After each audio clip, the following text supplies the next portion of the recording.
Shalom, Bezrat Hashem, seguimos en Parashat Tetzaveh, estamos en el segundo shiur. Vamos a decir rápidamente los 4 ropas del Kohen Gadol, como nos cuenta la Torá. Primero que nada nos cuenta la Torá de que los artesanos estos, los Jajmei Lev, que hacían las ropas, ellos podían recibir directamente del pueblo las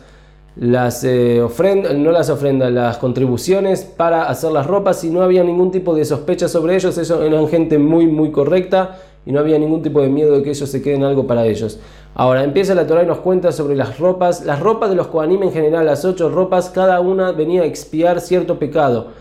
Ahora vamos a explicar solamente en este shiur vamos a hablar sobre las primeras 4, que así es como la Torá va el orden. Las primeras 4 que eran las del Kohen Gadol especial. Empezamos por el efod. El efod en general venía a expiar con respecto al pecado de idolatría, de Avodah Zará. Era como cierto delantal en la parte trasera inferior del Kohen Gadol. Estaba hecho de tchelet, de lana de tchelet y argamán y tolat shani y shesh. Cada hilo eran 6 plus un hilo de oro. Sale que eran tchelet, eran 6 hilitos de tchelet plus un hilo de oro, y así con cada uno salen 28 hilos. Cada hilo estaba formado por 28 hilos y el oro estaba entrelazado entre cada uno y uno de las especies. Tenía por delante, este delantal llegaba hasta la parte de adelante del Kohen Gadol y se enganchaba con cierto cinturón que era parte de este efod. Eso se llama el Hesheva efod. Y también tenía unos brazaletes que iban por la espalda y daban vuelta por los hombros hasta que llegaban a la parte delantera, en la cual eso se llama Ktefota efod, y ahí habían 2 piedras preciosas enganchadas en 2 encajes de oro. Se llamaban Abnei Shoam, era una piedra preciosa. Hay quienes dicen de que era blanca, hay quienes dicen que era transparente. Ahí estaban esculpidos los nombres de Bnei Israel según el orden como fueron naciendo: Reuben, Shimon, Levi, Yehudá, Dan, Naftali. Y en la otra estaba Gad, Asher, Isahar, Zbulun, Yosef, Binyamin. Ahora, estos eran y tenían 2 arandelas de oro, para así decirlo, en las cuales enganchaban las cadenas que enganchaban entre los Ktefota efod y el Hoshen, que vamos a hablar ahora. El Hoshen era cierta tela rectangular que se doblaba en 2, y del lado exterior, o sea, lo que sería la pechera del Kohen Gadol, ahí estaban 12 piedras preciosas, que está escrito en los comentaristas que eran 12 piedras, que son las 12 piedras maestras de todas las piedras preciosas que hay en la creación, y todas las otras piedras preciosas que existen son solamente derivados de estas 12 primeras. Ahora ahí también está en cada piedra escrito los nombres de Bnei Israel, y cuando Am Israel y se metía adentro entre los 2 pliegues del Hoshen, se metía el Urim Betumim, que ahora vamos a explicar. El Urim Betumim, ¿para qué se usaba? Cuando Am Israel tenía alguna duda del pueblo en general, salir a la guerra o no, o todo tipo de preguntas que tienen que ver con el público, se preguntaba al Kohen Gadol, un Kohen Gadol que tenía Ruach HaKodesh y tenía un nivel espiritual muy alto, y Hashem contestaba por medio de esta pechera, que las piedras se iluminaban y se iban enganchando las letras unas con las otras, de manera que se sabía bien la respuesta, que es lo que Hashem quiere. Pero ¿cómo se iluminaban? ¿De dónde sacaban esas fuerzas las piedras para iluminarse? Porque entre los 2 pliegues estaba el Urim Betumim. Urim Betumim, dicen los comentaristas, eran 2 nombres de Akadosh Baruj Hu, lo que se llama el Shema Meforash, 2 nombres especiales, un nombre de 42 letras y un nombre de 72 letras. No vamos a entrar ahora, hay secretos muy grandes, pero no tenemos ni el tiempo ni el nivel para hablar de esto ahora. Y por medio de estos nombres se iluminaban las piedras.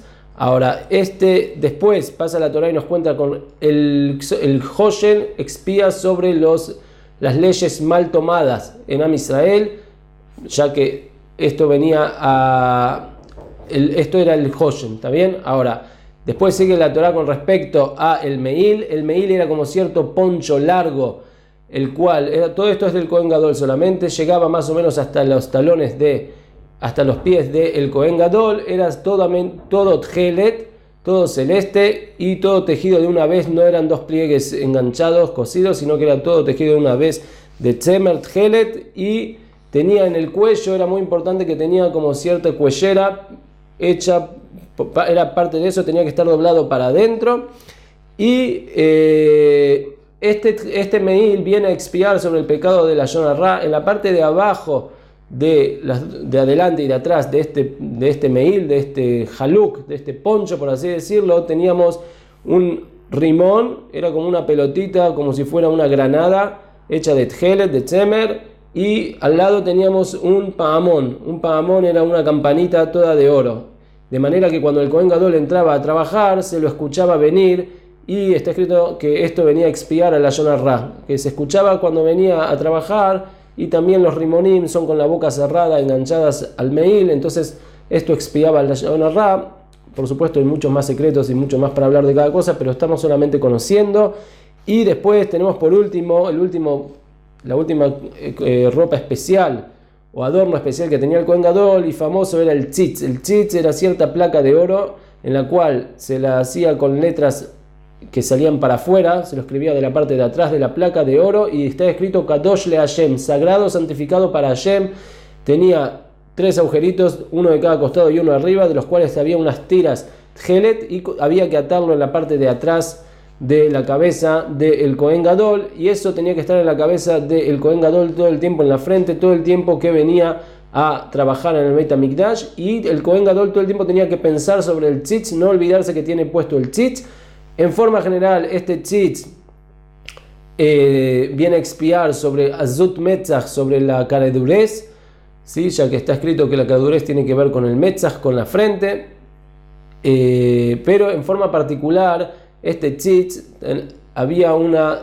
tenía algo alágico muy interesante, de que si un Yehudí normal vino y trajo un corbán que se impurificó en la mitad, por ejemplo, que se le hizo shkita, y después la sangre, antes de llegar a tirarla, a arrojarla en el altar, en el mizbeach, se impurificó, no podríamos seguir este corbán, no se puede seguir y arrojarla, esa sangre está impura. Pero si de todas maneras el Cohen arrojó esa sangre y siguió el trabajo al altar, de todas maneras, gracias a que el Kohen Gadol tiene puesto el tzitz, entonces el corbán sirve. Algo muy interesante que hay que estudiarlo, por supuesto, por sí mismo. Eso se llama atzitz merratze. Vemos como si fuera que el pecado de la impureza en el corbán la carga el Kohen Gadol, y el corbán pasa para adelante y quedó kasher. ¿Está bien? Si el Kohen por sí mismo que trabaja está impuro, ahí no sirve, ahí el tzitz del Kohen Gadol no lo ayuda, y solamente ayuda a que la sangre o algunos miembros del corbán se impurificaron y no se podía seguir, pero igual siguieron. Entonces ahí sí decimos que el corbán sirvió. Lama sirvió. ¿Por qué sirvió? Porque el Kohen Gadol tiene el tzitz puesto en la frente y no se separa de él en ningún momento. Otra cosa más para agregar, y con esto concluimos, de que todos los Kohanim no pueden venir y trabajar y faltar ninguna ropa. No podían faltar ninguna ropa. Si faltaba alguna de las ropas de las 8 el Kohen Gadol o de las 4 el Kohen normal, reciben pena de muerte celestial. Es más una prohibición, ya que las ropas santifican a los Kohanim, y así tiene que ser el trabajo en el Beit HaMikdash con los Bigdei, Lekabod, Beletiferet. Con esto concluimos el Shiur. Brajá be'atzlajá.